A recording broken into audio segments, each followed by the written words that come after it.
Well, we haven't heard any reaction as of yet to the cancellation of that meeting between Donald Trump and Kim Jong-un, but you can only imagine the anger that must be being felt right now in Pyongyang. Only less than 12 hours ago, they started to dismantle that nuclear site at Pyongyang.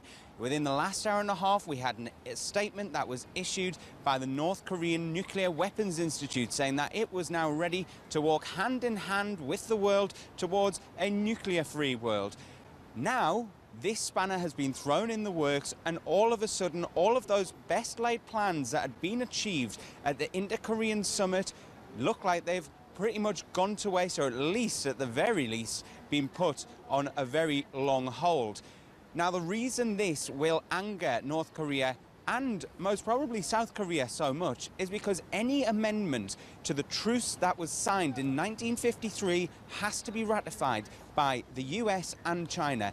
If the US does not meet with North Korea, then there's no way that they'll be able to get the peace deal, which they were aiming to work towards, which is what was pledged at the end of that summit only in April. I mean, but today there were only journalists there as far as we know, not experts in nuclear facilities and no scientific experts either. So how legitimate was that really?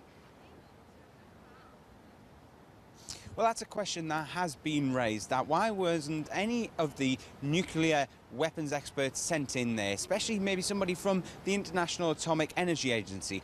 One of the analysts that I was speaking to earlier on said it seemed like North Korea was trying to sanitize the site, but others say actually there would have been particles, nuclear particles, and indeed radiation particles that were still on the site that would have been able to have been tested later down the line.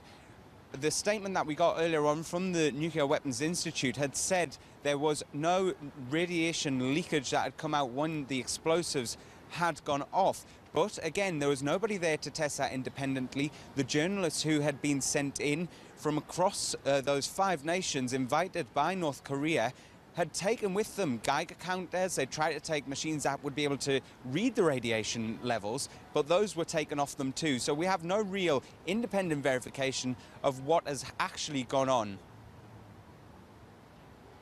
And Oliver, why is this planned summit between North Korea and the US so important for South Korea? Well, as I was saying earlier on, it really does depend on the US and China to seal that deal or any amendment to the truce deal that was signed in 1953, because technically South Korea and North Korea have been at war for the past 65 years. It really matters for South Korea because they have got a nuclear arsenal practically on their doorstep, and at times it seemed like Kim Jong-un has had an itchy trigger finger and was only all too ready to fire them off. Well, it now seems that he's going to be increasingly angry yet again when that news is broken to him, and we can expect a pretty swift response. The state news agency KCNA in North Korea will be putting together something probably as we speak.